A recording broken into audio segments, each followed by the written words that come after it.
Hi everyone, thank you for joining us today for our third webinar in our winter preparedness series on today's session on outbreak recovery and resilience. Firstly, I'd like to acknowledge the traditional owners and custodians of the lands on which we meet today.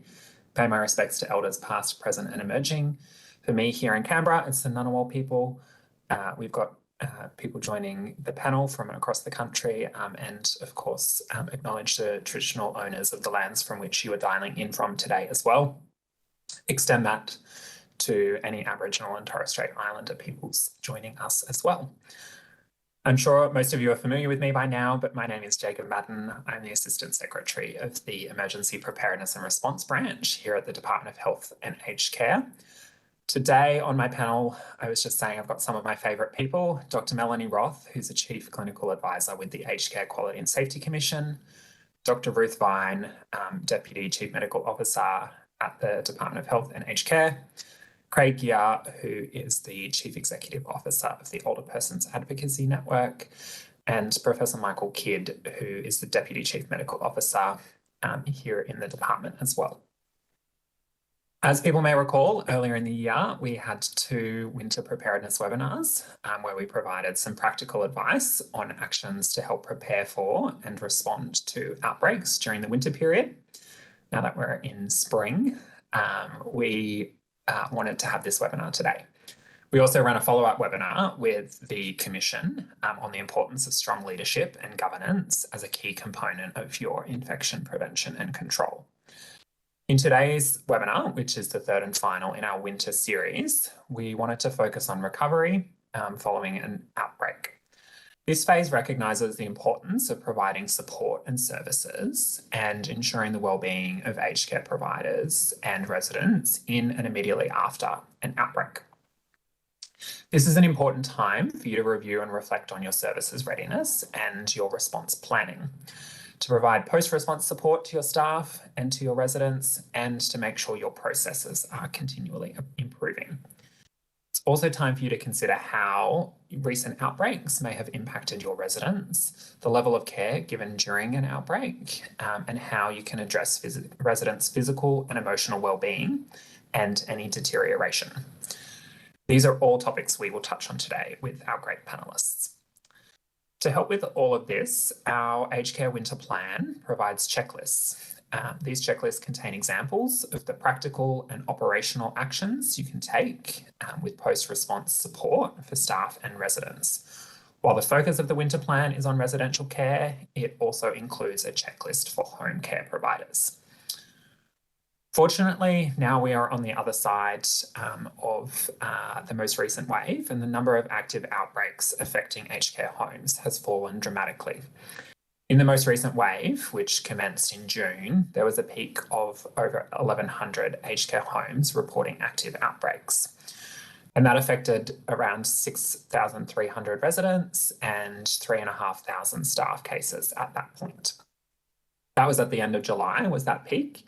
And since that peak, we've had a steady decline in the number of outbreaks and cases, with most recent numbers being 388 active outbreaks and around 1,800 resident cases and 650 staff cases.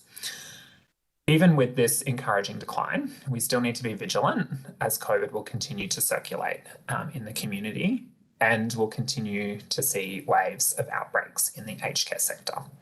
So your ability to be responsive to an outbreak will ensure older Australians continue to receive the care. And we focus on this throughout the next waves of COVID and beyond. We need to take note of those lessons from the rolling waves that we've seen to date, not just to prepare for future outbreaks, but also to reflect on their relevance to other emergency events in terms of best practice. And that's why we wanted to bring this panel together today. I'm hoping we'll have some time for some questions at the end.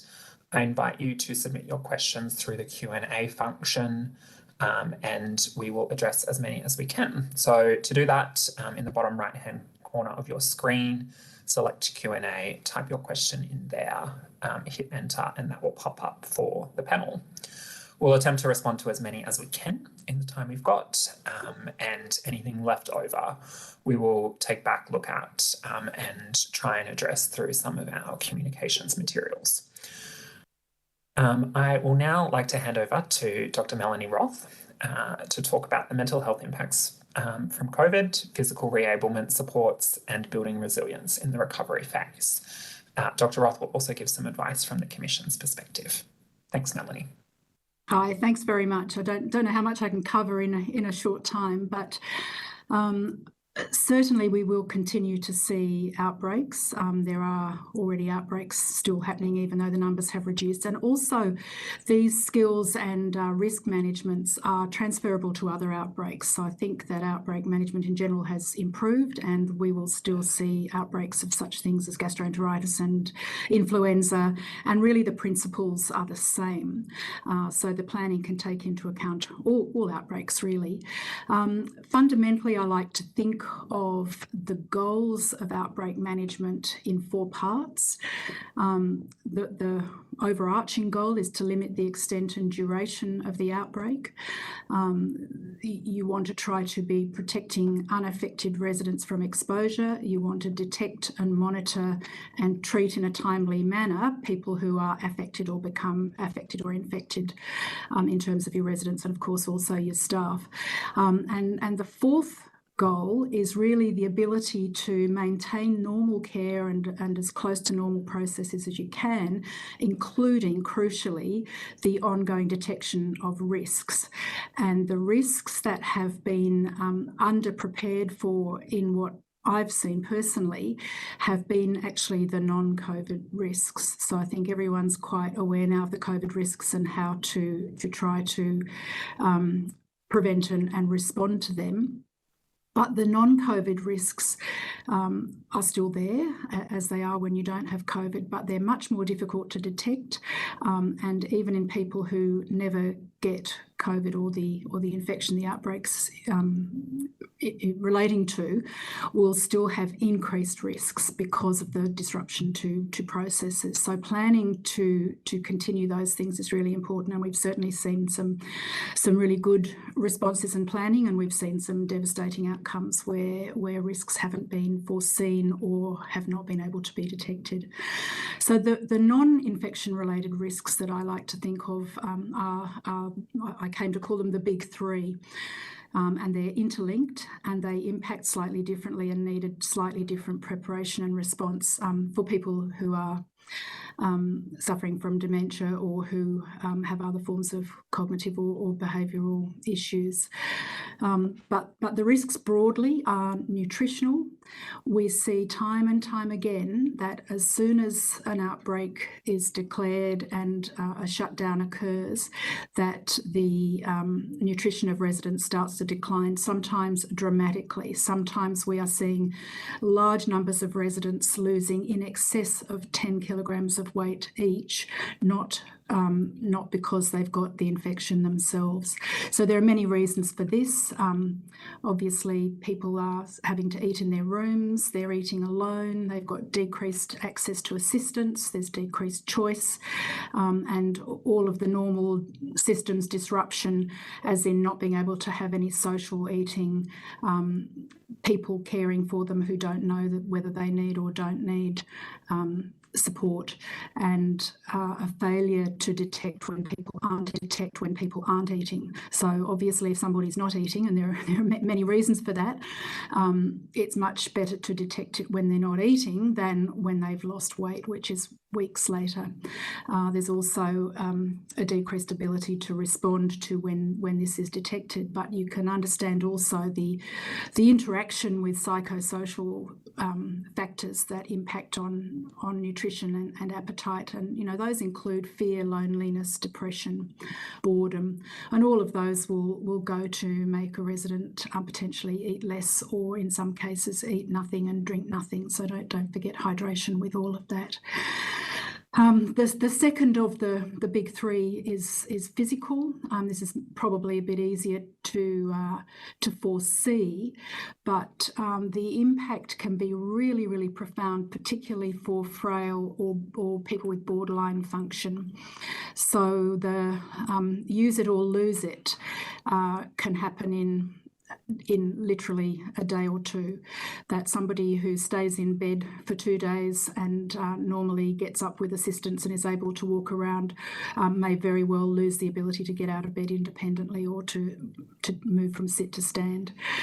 So that's because really of largely the lack of incidental exercise, where people might be left in bed, where there's a sudden cessation of the normal daily activities, where they're not allowed to walk out of their room or out into the garden, where family who might visit them and walk with them don't come. There's no outings, and often most daily activities and physios stop. And we see really rapidly, and again I say particularly in people who are frail, significant decrease in strength, in muscle mass, which obviously flows on to balance and falls, to independent walking, to the ability to participate in activities, and all of those things impact a lot on the quality of life of people, and it's very hard to regain. So it's much more difficult to regain a previous level of function if it was relying on borderline processes or borderline physical processes. And so prevention is really, really important. So people who you know are going to decline because they're not able to, self-motivate like you might and get up and do your exercise 4 times a day, that there is some mechanism to try to address and minimise these things. The psychosocial impacts is the third of the big 3. I think that's been really under-recognised. Because there's less interaction, you don't recognise the impact of that less interaction. So where people have much fewer interactions with staff, where people may come into their room very infrequently, or where, if you're sitting in a room where lots of people are, that staff would talk to lots of people at the same time, or people talk to each other. So residents have great friendships sometimes and were denied access to their friends for understandable reasons, but this is what happens. Family, obviously, seeing activities around you, being able to watch television or have that put on for you, and I don't think you can underestimate the loneliness, the fear, the helplessness, and the boredom, and the feeling of disconnection from community that people living in residential aged care felt, and they're not very likely always to be articulating that. And it really is profound. And if I can just touch briefly on people with dementia, where they may have difficulty in understanding that there indeed is a lockdown, and certainly the reason for it, or if they can understand it, they may not remember it, and that they've often lost access to the few people that they still recognise and can meaningfully interact with. And they may suffer profoundly from a disruption to all of the normality or the perceived normality around them. Have difficulty engaging with technology. They're certainly not able to articulate any of their problems or problem solve in some cases. And there's a risk that those with mild dementia who can interact and can understand these things, there are assumptions that they can't, so they may be left out of things. And it's well recognised that people with, well, in this situation, certainly during COVID, but people who don't have normal levels of stimulation will suffer an irreversible hastening of their cognitive decline. So all of these things really can be thought about both in retrospect, that where it's occurred, how you can best try to solve the problem, depending on what the dominant problem is for your service and for your individual residents, and what's available locally. But it can also be thought about in advance, so in a preventive way, that there are, we've seen many creative ways of trying to prevent these things, but you can only prevent them if you know they're going to happen. So it's really, really good to look at such things as partners in care, to look at what available supports there are in your location, volunteers, psychologists. I know that Ruth is going to talk about mental health services in more detail, but lifestyle people, occupational therapists, physios, social workers, spiritual and religious personnel. So all of these people can help address these problems, and where they have been locked out in a very hard way, that actually may make the risks worse, and that it's just important to remember that you're balancing the risks of infection with all of the associated risks of lockdown and an outbreak. So I think that's probably all I wanted to say at this stage. Thank you very much, Melanie. Some really interesting insights, and I liked how you grouped them together in terms of those three big themes, some easy takeaways for people. I would now like to hand over to Dr. Ruth Vine to provide her insights on mental health impacts of the pandemic. Just before we jump there, I want to remind people Q&A is in the bottom corner, and this session is being recorded. So you can let your colleagues know it will be available upon request later. Thanks, Ruth.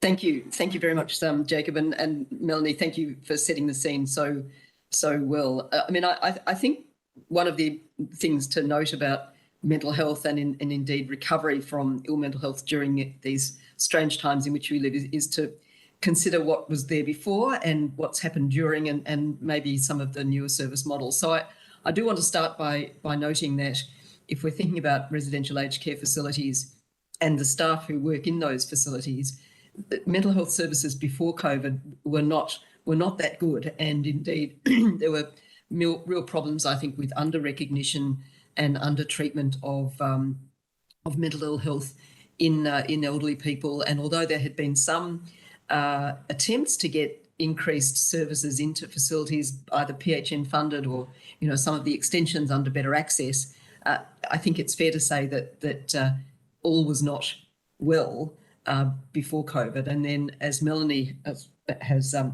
highlighted, really during COVID there were those additional COVID-related and non-COVID-related pressures, and particularly those ones of isolation, social disconnection. All the things that we talk to people about how to maintain your mental health, about structuring your day, about things that you enjoy, about maintaining social connection and social connectedness just became that much harder. And I think it's also very important to realise, in terms of the staff, the majority of staff were female, and often the impacts of COVID on mental health were felt most strongly, I think, by women, women in employment and women in family situations, and also by younger people. And again, it's often the women who are shouldering a lot of the worry about that. So recognising the additional pressures that were on those staff is also important. Of course, what happened during COVID was a number of shifts, and some of those shifts have been very good things, and some of them not so good. So one of the big shifts was to video health and telehealth. Now, that enabled healthcare to continue to be provided, and it was very important in terms of continuing to have access. But of course, again, it reduced some of that face-to-face contact and reduced engagement with people's usual practitioner to some extent. Overall, a good thing. I hope we're going to learn how to live with that hybrid model now between face-to-face relationships and the perhaps easier to access means of healthcare.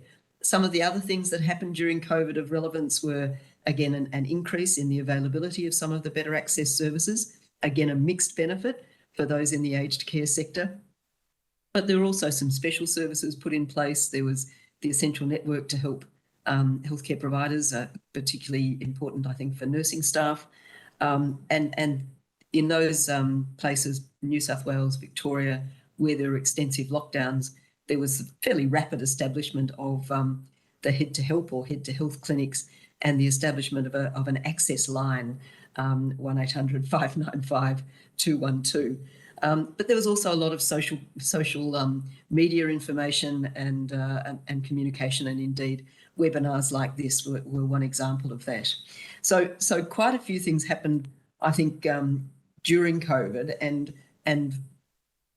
I think we continue to benefit from those. But I think they did also COVID also exposed some of those real gaps in service provision, and in particular some of the gaps in affordability of the better access funded services, and availability and accessibility, with workforce being maldistributed and often long wait times and limited provision. So I did just want to talk a bit about the now scenarios, and I think we're currently actually undertaking an evaluation of better access, and part of that evaluation has been to discover that better access was very poorly taken up by people in residential aged care facilities because of probably a mix of referral pathways and provider availability. So I think, you know, one of the outcomes of that evaluation will be a further deep consideration of what are the best ways to get appropriate mental health services to aged care residents, and indeed to elderly people in their homes. And do we need to think about different models of care, different staffing models of care, including the development of more multidisciplinary teams who could provide in-reach and outreach. So there's that. One of the other outcomes I think of reports that came out during COVID was, again, in recognition of those gaps in the system of care, the development of newer models like the Head to Health one. And I don't know if everyone's aware, but there is now that 1-800 number is now available across Australia. And what happens when you ring it, which I do from time to time just to check in, is that you do speak to a clinician who can take you through an assessment and can help you determine the level of intervention or support you might need and how to access that. And there are now, we're just starting to open new centres across the country where there is a sort of free, rapidly available service that staffed usually by a mixture of clinical and non-clinical staff, mixture of nursing, psychology, very rarely psychiatry, but sometimes psychiatry availability. And so that's sort of being developed too as a new model of care. So I look forward to the questions, but I do think that it will be really important as we go on to think about how we can get the best access in the most consistent way. And I absolutely reinforce what's previously been said about that importance of the non-clinical supports to mental health and mental health recovery. And they often are about engagement, about more visits, not fewer visits, and being able to maintain people's social connections to the best of their ability and for as long as they can. Jacob, I think that'll do for me, but happy to take questions later. Thank you. Wonderful. Thank you very much, Ruth. There's a comment in the chat, well said, and I echo that comment from Brenda there in the chat. So thank you very much for your insights.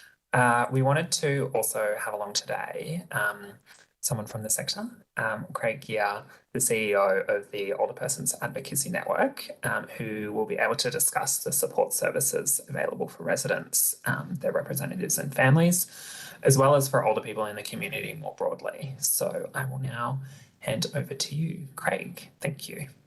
Thanks, Jacob, and thanks for having me along today. It's a really important webinar. Acknowledging today I'm coming to you from the land of the Gadigal people of the Eora Nation, and I thank their elders for welcoming me on the land today, allowing us to be on their land today.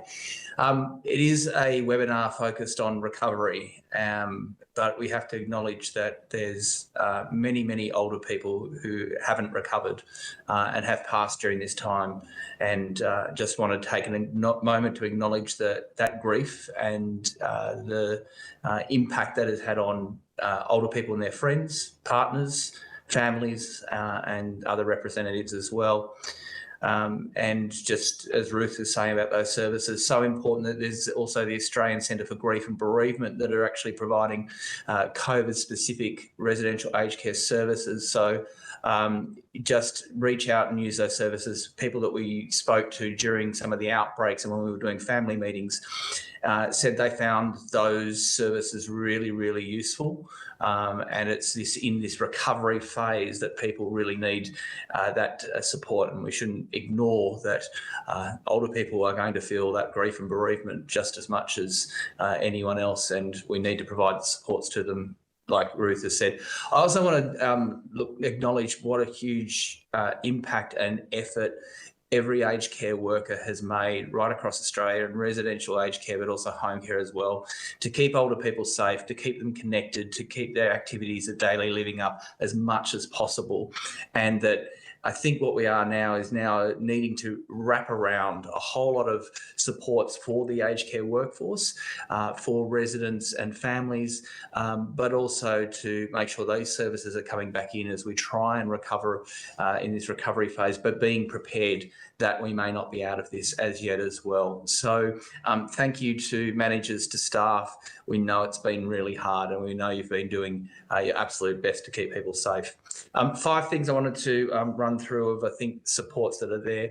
Obviously, visitors, the industry code still gives some really good guidance about getting people back in, but also allowing excursions to happen again. Older people are telling us they're really looking forward to being able to walk, to go to the shops, to go out on excursions, thinking about even when there might be still the risk of COVID in the community or recovering from an outbreak, when can you get those services back in? When can the lifestyles work?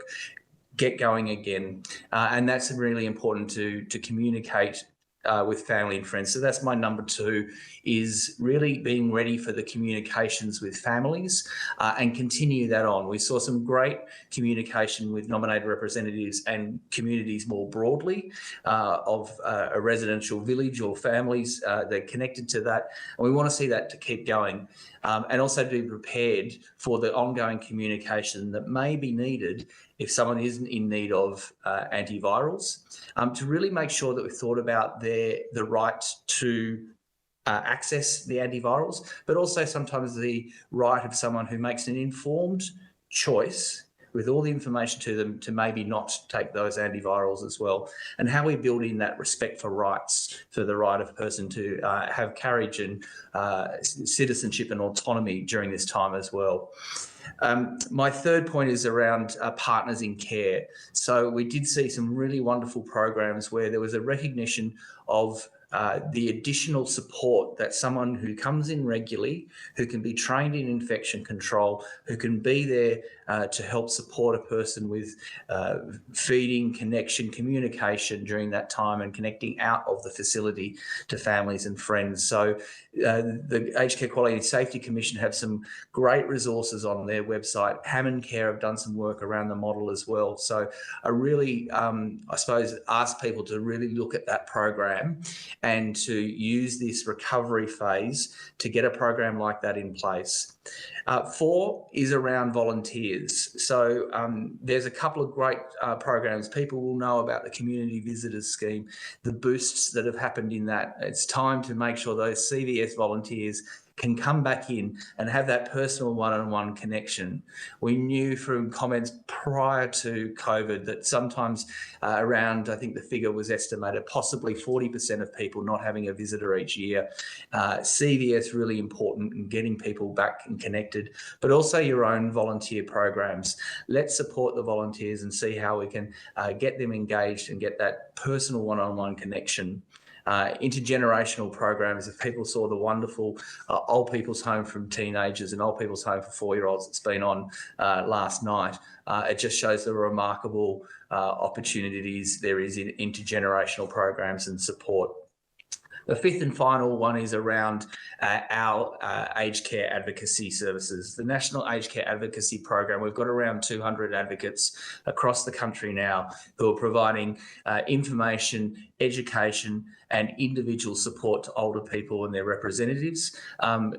Engaging an advocate or having an advocate come into your facility, it's not a scary thing. It actually helps you to know what's going on. It demonstrates you're meeting the aged care standards. It also demonstrates that you're supporting older people to have their voice. And during this time, we know so much that older people's voices were challenged, and it was hard to actually have them speak for themselves. And so our aged care advocates are ready and willing to come and support people to talk about their rights, to talk about the Charter of Aged Care Rights, but to work in partnership with you as providers and your staff to make sure you're aware of some of the issues that might be there that we just didn't know because someone was too worried to speak up. So it's not about a blame game or anything like that. They're a great support and to help you deliver just exceptional care.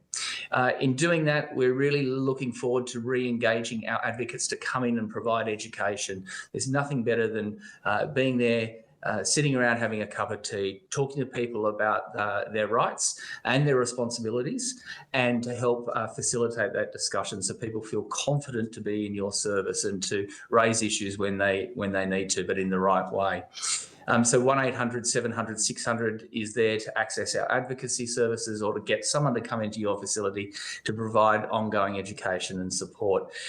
The other thing we've got on our website is our Christmas concert with Damien Leaf for last year and our concert with Kamal that we did in Christmas in July, because we knew that people couldn't get out to concerts. So looking at activities like that keep people engaged, and we'll be doing some future work in that area as well. So playing those, using those, go to our website, we'll send them out again as well. So all our resources are available free and online, and of course we're sort of independent of government and providers to provide that support to older people. So I'll pause there and I'm happy to take questions as we go through. Thanks.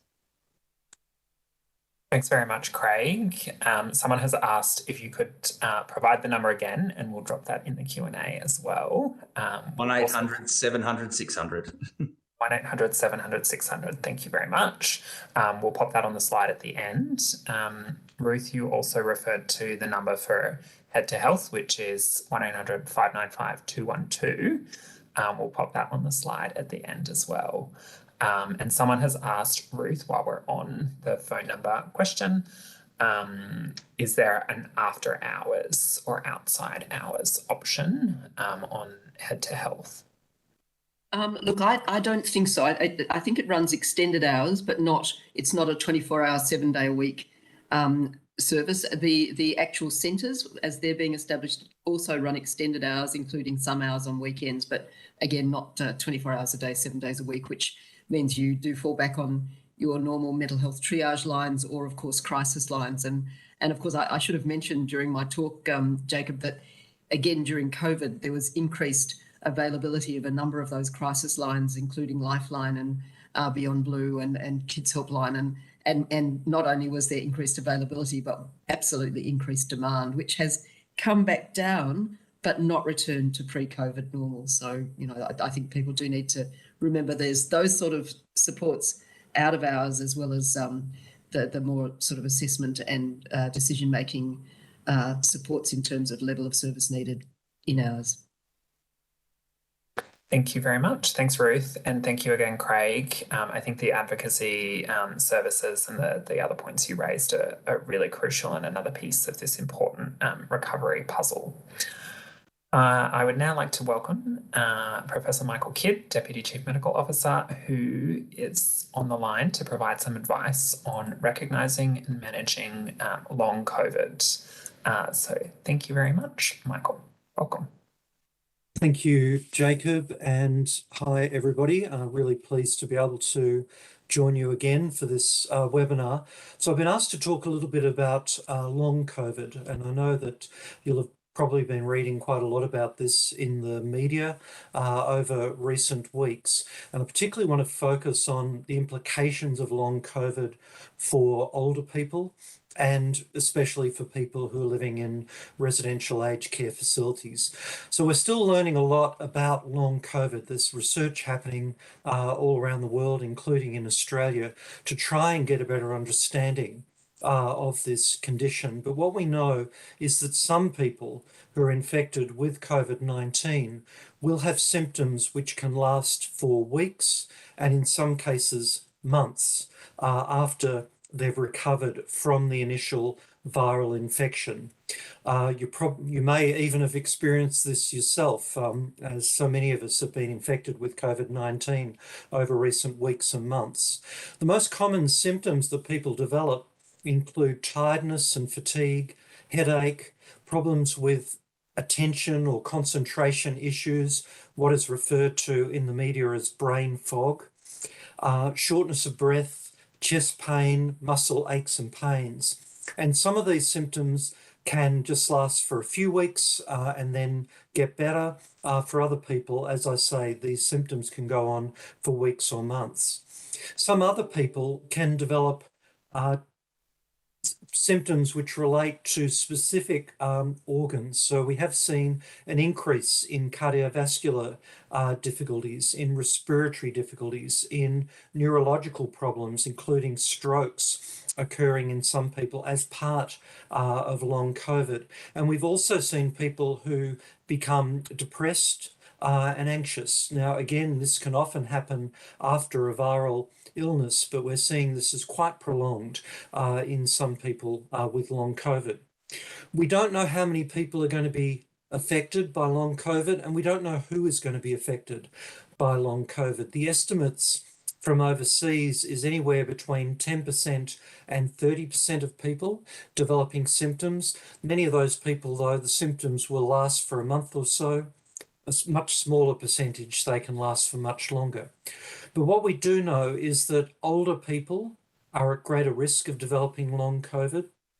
Women tend to have long COVID reported more commonly than men.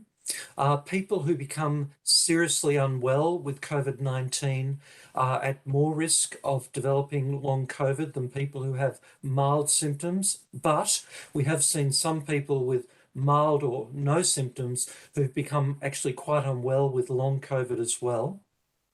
What we do know, which is good news for Australia, is that vaccination helps to protect against long COVID. And if someone is vaccinated, it may cut their risk of long COVID by at least 50%. What we don't know is what is the impact of the Omicron variant and its subvariants on long COVID. We seem to be seeing that it is producing less long COVID than the previous variants, the Alpha and Delta variants, which we were dealing with in 2020 and 2021. And that may be good news for Australia, where most of our population has been infected so far with the Omicron variants. So still quite a lot we don't know. But as I say, we're particularly worried about older people because the risk of long COVID seems to be greater. And this is important, especially for people in residential aged care facilities. We have, of course, seen outbreaks in many of your facilities, and sometimes multiple outbreaks over this year, over the last 9 months in particular. And we've seen many people in your facilities who've been infected with COVID. I think one of the things is we need to make sure that if someone does have long COVID, that we're actually making that diagnosis, and we're not just putting any symptoms down to being old or being frail, because there are things that we can do to help people with long COVID. And if we can look at improving the quality of life of someone with these symptoms in one of your facilities, then obviously that's what we want to be doing. Sometimes the other conditions that people have, elderly people have, may mask the symptoms of long COVID. So I think what's really important is just noting how people are compared to how they were before they were infected with COVID-19, and then having a talk with their general practitioner, having a talk with their family members about whether this change could be due to either the acute impact of COVID-19, or could it be long COVID, which is causing these symptoms. So, for example, if you had someone who before they were infected with COVID-19 was happy and outgoing, and afterwards they're depressed and they're withdrawn and they're not wanting to engage with other people, this could well be the depression symptoms that can occur with long COVID, and that may well improve with treatment or with antidepressants or with therapy, with talking with a psychologist. So we don't want to mistake long COVID and just say, it's just part of growing old. I think that one of the things we've learned about long COVID is that some people really benefit from a multidisciplinary approach. So from having assessment by their regular GP, by having the assessment by the nursing staff who know them and know them well. And then some people will benefit from having a physiotherapist involved, helping to get them mobilizing, get them walking, get them moving again. Some people will benefit from having a dietitian involved, looking at helping to build up their condition after COVID-19 and after the long COVID symptoms have begun. Some people may benefit from counselling, as I mentioned, or from medication as well. So lots of things to think about with your patients. One of the areas that we've seen is some people may develop diabetes after COVID infection as part of long COVID. So if you have one of your patients and they're tired, particularly if they have symptoms of diabetes, increased thirst, increased urination, increased other infections, skin infections or other infections, really important to talk to their treating GP about maybe assessing them for diabetes, which can come on after COVID as well. So lots of things to talk about and lots of things to consider. And I think my take-home message is be on the lookout for long COVID in your residence and don't just put new symptoms down as being part of being old and frail. If it's long COVID, there may actually be things that we can do to help improve people's quality of life and maybe even get them back to where they were before they became infected with COVID-19 in the first place. We've published a webinar with our top 3 questions on long COVID, and that's available on the Department of Health website. Someone might do me a favour and pop that into the chat so people can find that directly. And as always, very happy to respond to any questions. If you do have questions about long COVID, would really like to hear them because they help to inform the fact sheets which we develop and help us with updating our web pages. If you've had experience of long COVID in some of your residents, would be really interested to know about that as well and what's actually been done to help those residents to recover from this condition. So Jacob, I might stop there, but as always, happy to respond to any questions. Thank you very much. Thanks for joining and for another informative update from you, Michael. I think it really kind of completes the picture that we've heard from all the panel members today. There are a few questions in the chat and a few questions that we've had pre-submitted. Michael just referred to the top 3 video. I'll ask the team to quickly pop that on the slide that we can put up at the end of this session as well. But all of the phone numbers and a link to that will circulate in our next newsletter after this as well. So just a reminder, people can pop questions in. We'll go through some that are in there now. I know our last webinar, we had Helen with her pet lizard behind us. Sadly, I don't have a pet lizard behind me, but hopefully Michael and Ruth's artwork is not too distracting either.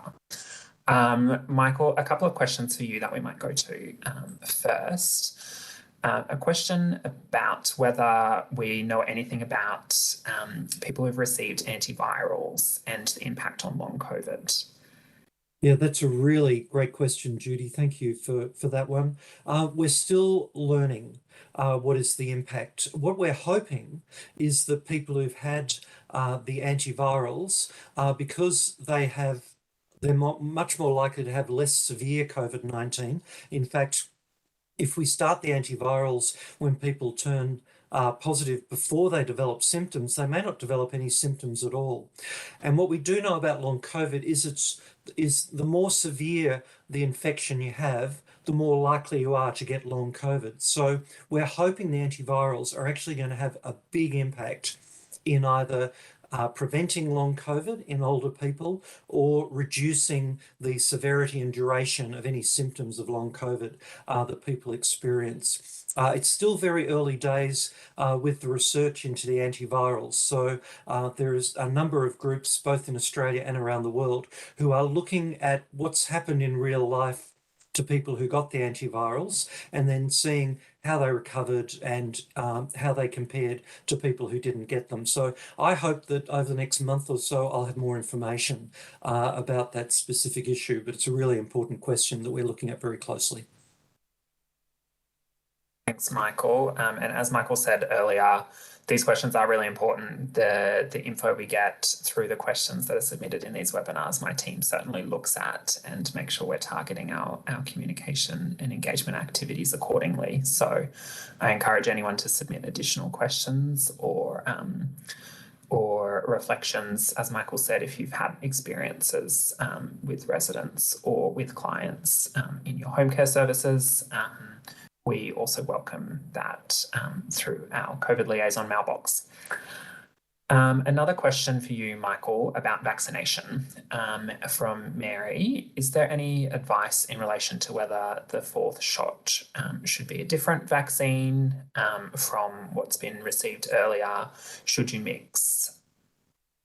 Yeah, again, it's a really interesting question, Mary. The Australian Technical Advisory Group on Immunisation, ATAGI, provides advice on the vaccines. At the moment, they're saying it's fine to have the same vaccine for all 4 vaccines, but also it's okay to mix the vaccines as well. A lot of people receive the AstraZeneca vaccine for their first 2 doses and then have had one of the mRNA vaccines, either Pfizer or Moderna, or in some cases, one of each as their booster vaccines as well. I think the most important thing is if you've had significant side effects from one of the vaccines, then talk to your doctor or the nurse who's administering the vaccines as to whether it would be a good idea to have a different vaccine this time around. But there's no hard and fast rules on what you should be doing with your vaccines, and no really clear benefit of either having the same vaccine or of mixing the vaccines. I'm not sure if Melanie wants to add on this one as well, Jacob.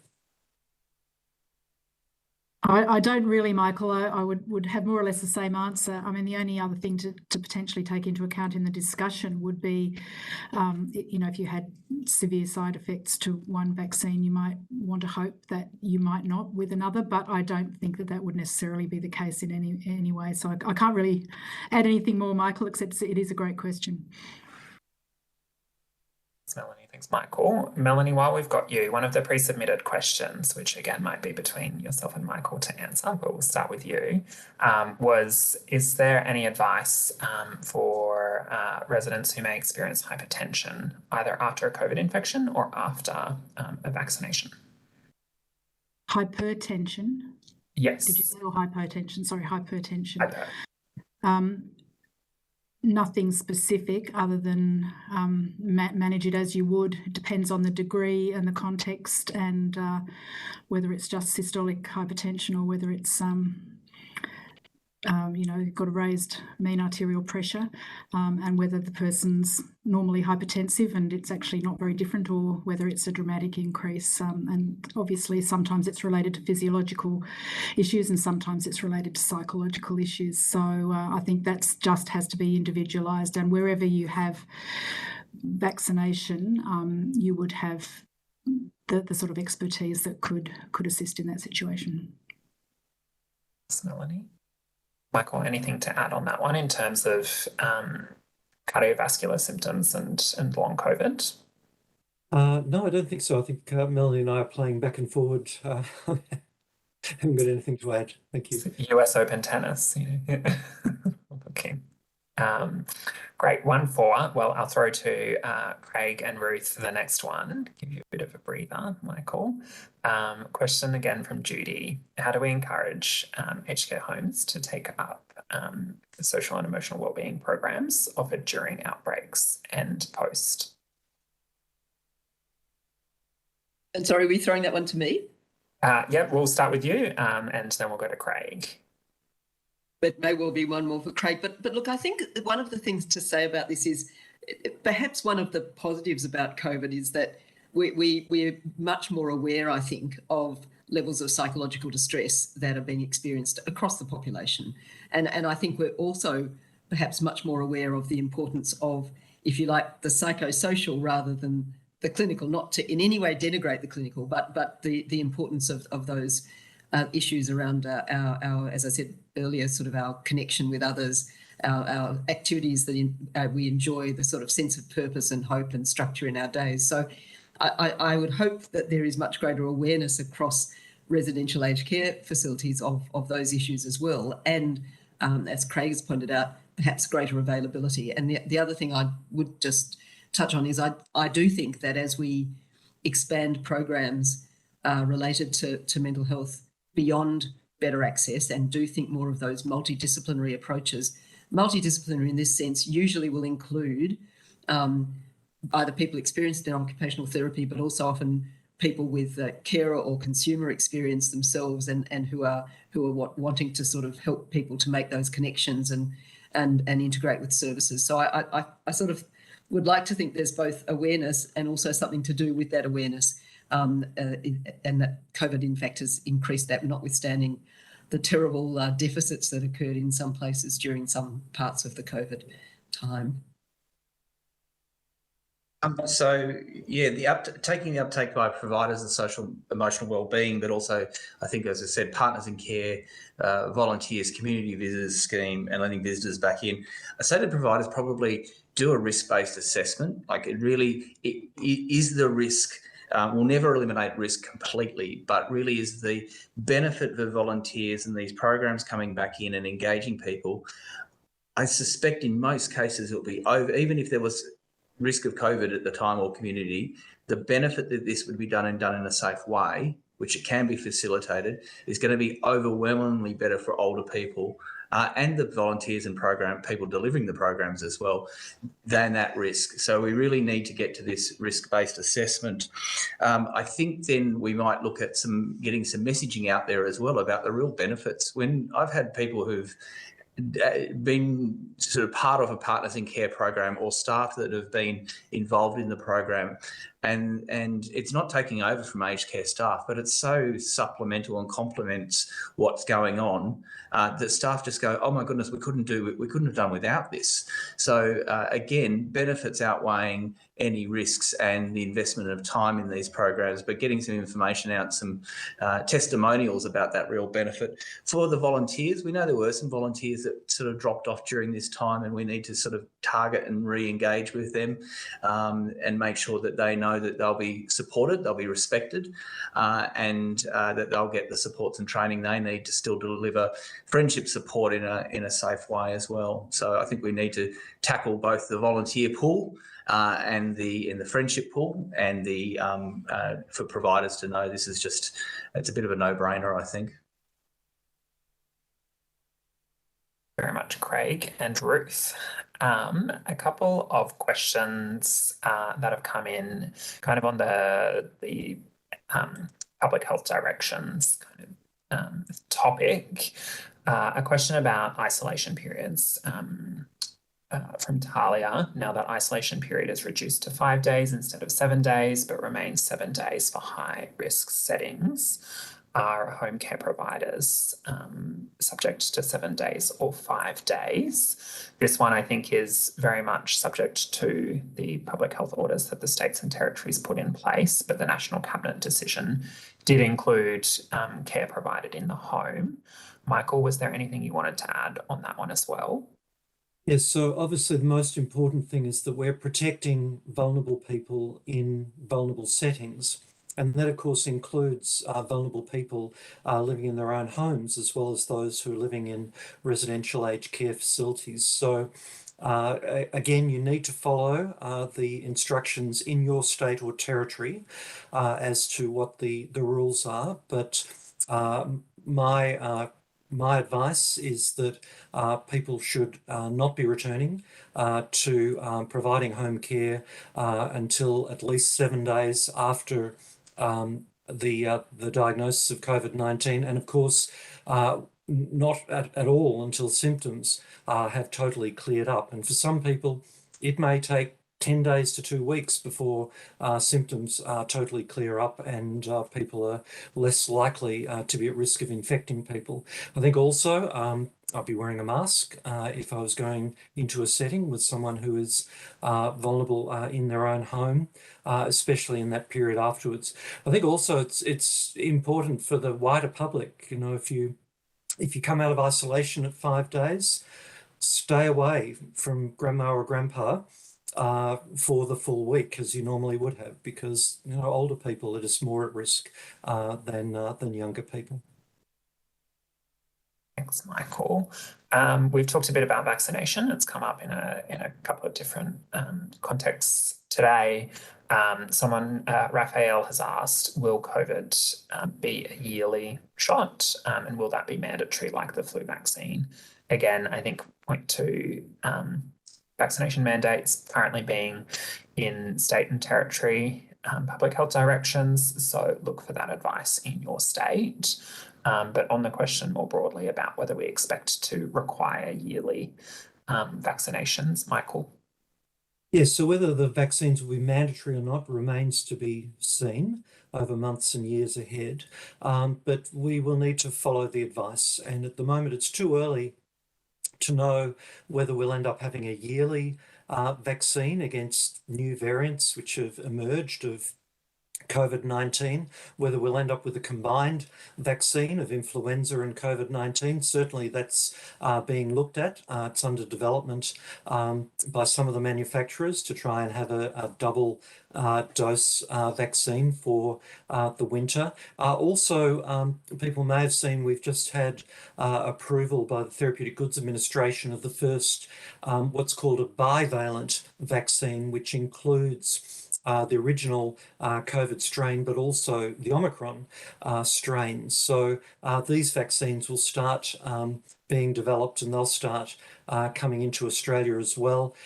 They have to be approved by the Australian Technical Advisory Group on Immunisation, as well as the Therapeutic Goods Administration. So the Moderna bivalent vaccine, which TGA approved last week, we're now waiting for advice from the Australian Technical Advisory Group on Immunisation as to how that particular vaccine might get used. So great questions. A little bit early. We just got to keep following, and we'll keep people updated as we know more and as more recommendations come through. Thank you very much, Michael. Thanks, everyone. I think we are just about out of time. Thank you all for your questions today. As I said, the team will circulate some of those phone numbers and links to key information we've discussed today following this webinar. It's also important we keep you up to date with all of those latest changes coming through in COVID management. As a number of the panelists have touched on, we're talking today about recovery post-outbreaks, but outbreaks are still occurring. So we are still living in that environment. We're keen to make sure everyone's kept up to date. I encourage you all to keep an eye out for future webinars in our notices. And subscribe to the newsletter, which I'm sure you all subscribe to get today's invite. So big thanks to our panelists for giving up your time today. Thank you to everyone who has joined and participated in this session. It was extremely valuable for me. I hope it was for you as well. So thank you very much.